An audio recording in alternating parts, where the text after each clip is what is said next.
Lasse Pedersen. I'm the CEO of Great Lakes Dredge and Dock. Great Lakes Dredge and Dock is the largest dredging contractor in the United States. We also had an international operation, which we still have in the Middle East, and we are getting into offshore wind. There's our safe harbor statement, pass through that. And I'd like to start out with some really good news. We have been going through a period of tough conditions in the contracting world with contracts not being awarded in our main market, which is port deepenings and port channels deepening, which caused our backlog to slide and also caused our results to take a hit. And we'll come back to that as we go through. Scott will cover that in detail later on. The good news now is that the market is back, and we were awarded this quarter 2 large contracts. It is the deepening of the shipping channel to LNG projects in the Gulf of Mexico. One is the Brownsville Rio Grande LNG project. It's the largest one that we have undertaken in our company's history. And also then the Port Arthur LNG project, which is going into Port Arthur's Semperis LNG facility there. And also this morning, we announced a new contract in our new business segment, offshore wind. Those are press releases out this morning. So lots of good news, and for us, we're getting back into our main business, which is capital projects, large projects in the dredging world where we can excel and where we can generate a good margin. And our backlog is now up to 1.03 billion, and 71% of that is in that segment in capital projects. So as I said, we are the leading dredger in the United States. Our main market is port deepenings, coastal protection, building of barrier islands, and land reclamation projects. That is what we call capital projects. That's where we can excel through our expertise and through our equipment to generate good margins. We are expanding into offshore wind. There is major developments happening on the east coast of the United States where offshore wind is being developed.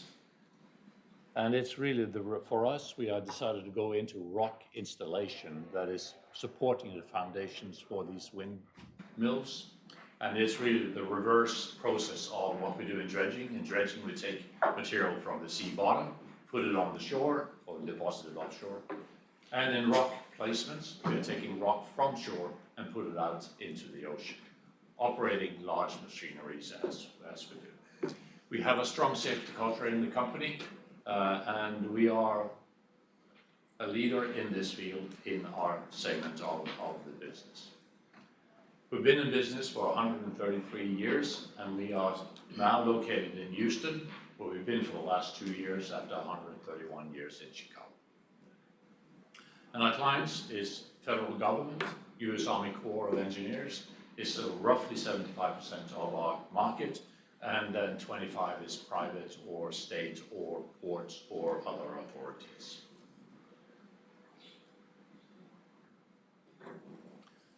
So what we do, as I said, is capital projects, which is port deepening, expansions of shipping navigation channels.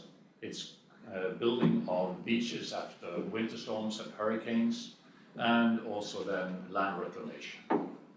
So we call this also then coastal protection projects. These large projects is about 50% of our revenue on any given time. Another part of the market is the recurring business of repairing beaches, desilting navigation channels, desilting ports. That just happens naturally, and we call that maintenance dredging, which is a smaller part of our revenue, and it's a market that we do participate in, but we prefer to do the large projects that utilize this equipment to a good extent. I talked about equipment. It's really 3 segments. One is a hopper dredge, and we got 4 of those in the United States today, and we're building 2 new ones in that segment. That's vessels, that is scooping up the material from the sea bottom, takes it inside the vessel, and then we pump it out onto the beaches, reconstructing the beaches, or reconstructing the land, or helping out with coastal protection projects. The mechanical side is where you grab the sand. It's used really for area where you have low turbidity requirements, so you cannot have a turbidity when you are working to protect the environment. And we have 5 of those in the United States. And then we have hydraulic or cutter dredges, which are used primarily for port deepenings and also then for coastal protection projects. Oh, no, I made a mistake. As I said, we're the largest contractor, dredging contractor in the United States. We have about a 35% market share at any point in time. This varies up and down with our backlog, but that's typically our 3-year average. Our nearest competitor is Weeks with 23%, and then Manson at 7%, and then there is a whole host of other competitors that we have that are smaller regional contractors. Today, we are investing heavily into our fleet, and we are building 2 new hopper dredges, the Galveston Island, which we are going to take delivery of now in December, sorry, we just changed the mind. And then we have a copy, or our sister vessel, the Amelia Island, which is going to be delivered in 2025. In 2017, we took delivery of the Ellis Island, which is a large hopper dredge. It's the largest one in the United States, and is very efficient for deepening projects and port expansion projects. We also have built the Dredge 58, which is our largest clamshell that is in the United States today, and we have cutter dredges that has been upgraded to be productive in the current market. In addition, we built support equipment, which is in addition to what we have on the dredges. And last but not least, we're building the first and only JOMSAC compliant rock installation vessel at Philly Shipyard today. It's called Acadia and is coming into operation in 2025, and we are busy building the backlog for the vessel as she's being completed. So we have in place 2 contracts with Equinor BP to be executed in 25 and 26. And we just announced another contract for a developer this morning that is going to be executed in 26 and onwards. So a bit about offshore wind. It's coming to the United States. It's a market that has been developed in Europe for the last 15 years. In Europe, there's about 15 gigawatts of offshore wind capacity in place operating. And on the back of that, there has been developed a very large industry in Europe. So the international contractors are now coming to the United States to develop a resource on the East Coast. And the Biden administration put out a target of 30 gigawatts by 2030 as an aspirational goal. We know now that's not going to happen, but if half of it happens, it's still a very large industrial development that's going to happen in 7, 8, 9 years. At the same time, internationally, offshore wind is being developed at a very large pace. There's plans for 200 gigawatts of offshore generation capacity planned in Europe until 2035. So you can see there's going to be a very hard pressure on the supply chain in order to meet these ambitious targets. Again, if half of the 200 gigawatts is happening, it's still a very ambitious target. So we are building the Acadia at the Philly Shipyard, and as I said, delivery is scheduled for 2025. We had President Biden come to the ceremony where we cut the first steel in July, and he expressed support for what we are doing as a company and expressed large support for the offshore wind industry. The Acadia is designed to transport about 20,000 metric tons of rock from the shore and to the offshore site. And through that, we are generating local content, not just by transporting the rock, but also the mining of the rock, the stevedoring required, the pilotages required to go up the Hudson River to the quarry, and also for the logistic support of this operation. And for the vessel to be in operations for the next 25 to 30 years, we have crew on board that are all US citizens. So this all counts as local content for the developer, and that makes us very competitive compared to international contractors in this space. And here's an overview of where these projects are located. You can see there's a number of them that has been developed. There has been some negative headlines over the last month in particular, with projects being cancelled. These were projects that were entered into before the pandemic. So contracts, power purchase agreements entered into in 2018 and 19. And those contracts didn't have any inflation adjustments built into the PPAs. So with the inflationary environment that we have today, and with the interest rates increase, these developers have asked to renegotiate the PPAs. Some has been cancelled, some has not.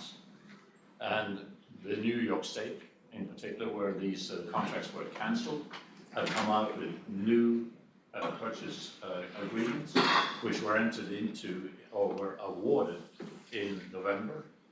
And there is a new round coming out in January. So the momentum is still there for offshore wind, even with these, let's say, bumps in the road in an early developing market.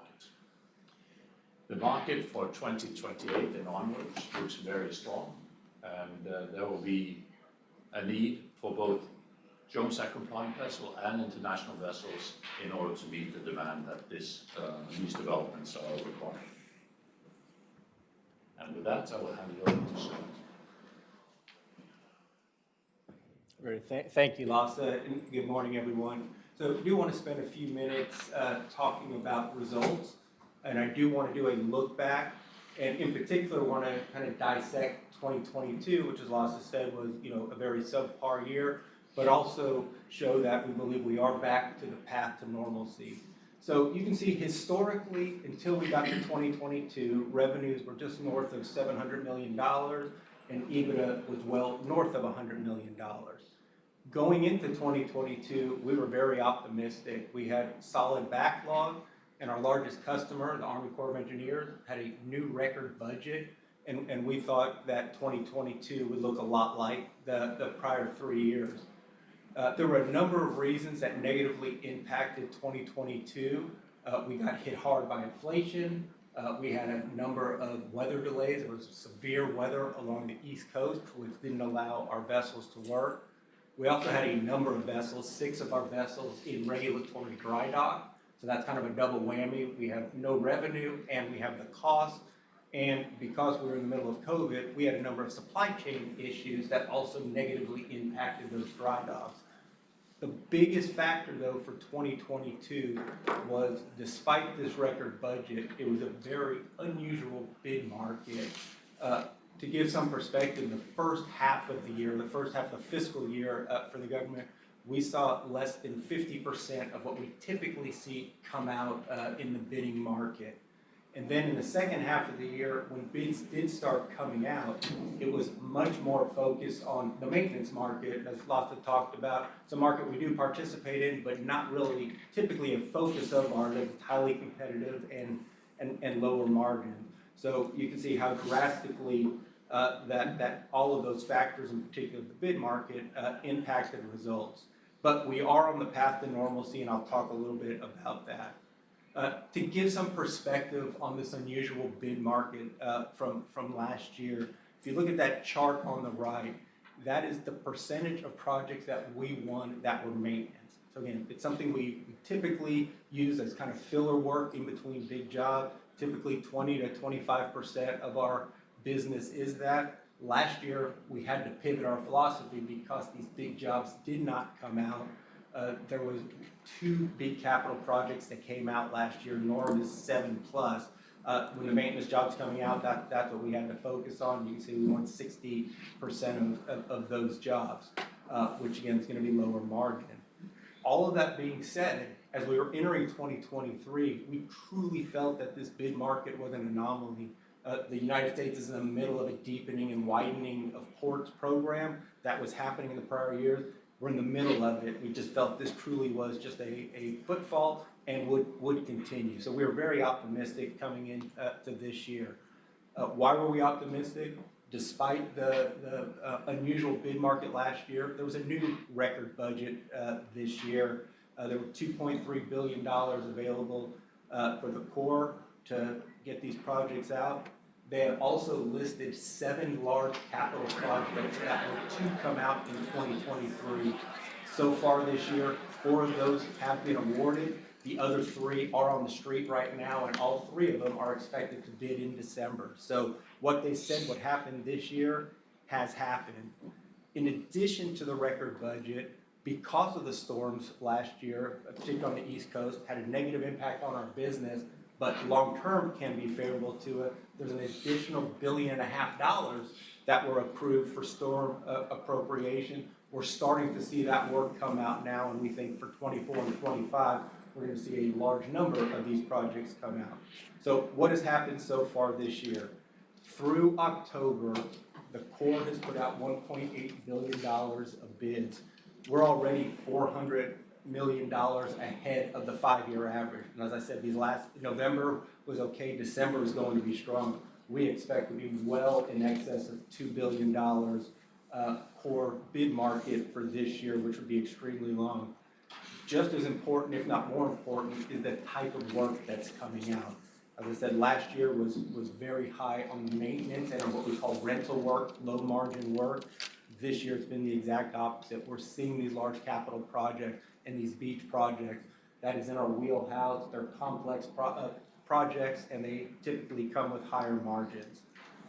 In addition to all of that, we started seeing the LNG market gain momentum. Lassa mentioned the 2 projects that did get awarded this year, Rio Grande and Port Arthur.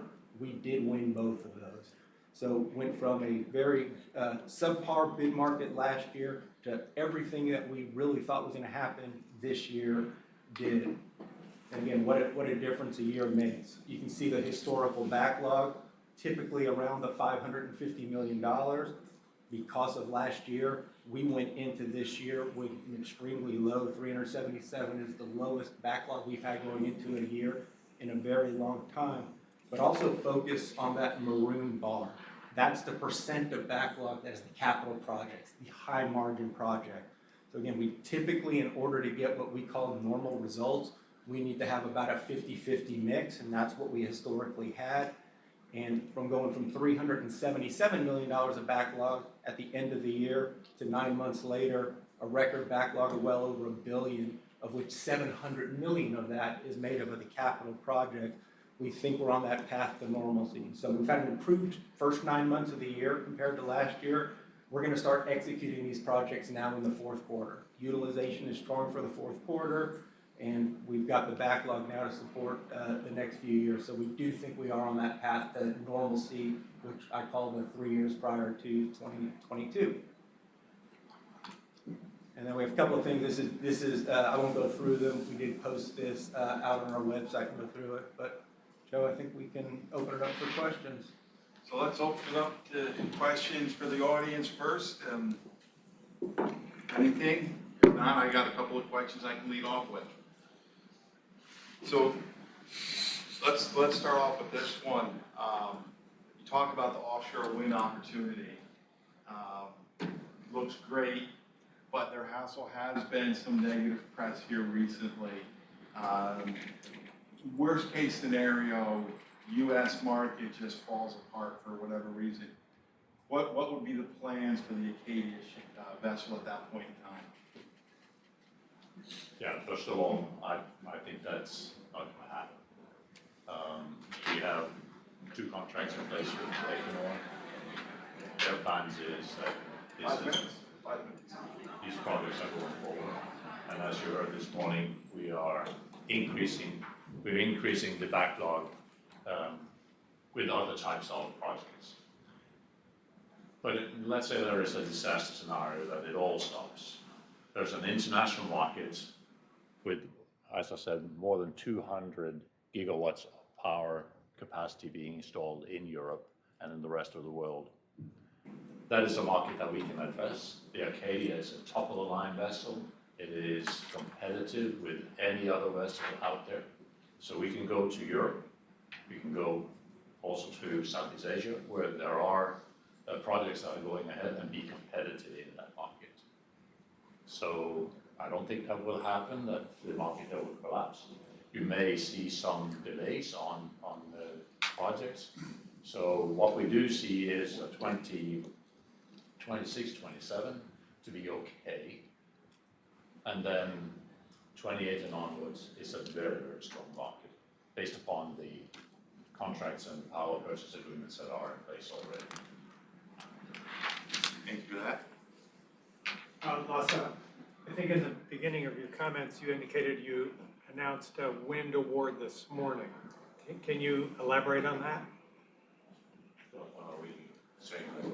Yeah, so there are certain things that, as of today, we can't get into, but I will say this. So it's our third contract. This is going to be doing cable protection of a wind farm in the U.S. It is a contract with a major wind developer. The size of the contract is comparable to the first two that we won with Equinor. Okay, thank you.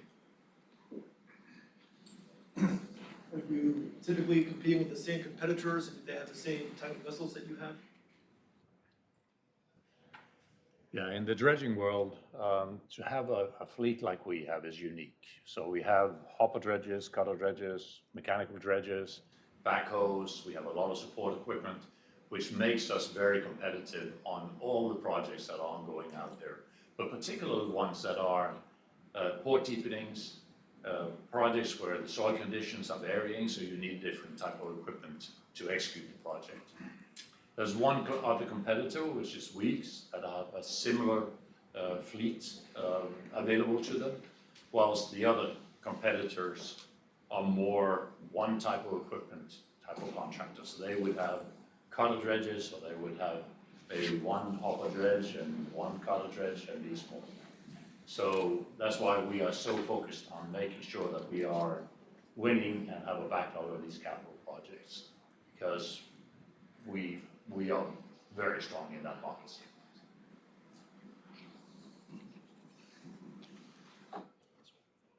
You had talked about covering the power transmission lines. Is that with the rock dredger or? Yeah, that's correct. There is a large market to protect the power cables both in the field. So if you have 100 turbines in these fields, the cables needs to be protected for scour, and also the export cable going from the transformer station and to the shore. And we use our Acadia to do that work. Thank you. Just one quick question. Congratulations, your backlog recovered very nicely. Not sure if investors have picked up on yet, but that's a key point. I do have a question. It seems like you guys are in some fixed markets. Do you have any expansion plans or growth strategies to maybe go after something more proprietary, like a subsea mining, something like that? You have the right vessels. It's just maybe a joint venture. I'm just trying to see what else is out there for investors.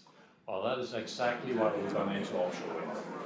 It's a market in its infancy. It's a growing market. It's going to be a strong market going forward, so it's the best place for us to have a growth strategy and focus on it, in addition to trade. Thank you. Thank you. With more than 6,000 small and micro-cap companies listed, if you're looking for the next Apple, then Channel Check truly is your trade. It's an investor community where you can access independent Wall Street research, advanced market data, balanced news, corporate videos, and podcasts. You can even register to attend in-person Meet the Management Series lunches, and to be part of the preeminent annual Small and Micro-Cap Investor Conference, NobleCon. And here's the best news. Since Channel Check is sponsored by the featured companies, premium membership requires no investment. It's absolutely free. So check it out. Log in today. Find out why Channel Check is North America's leading source of research on the companies that just may change the world.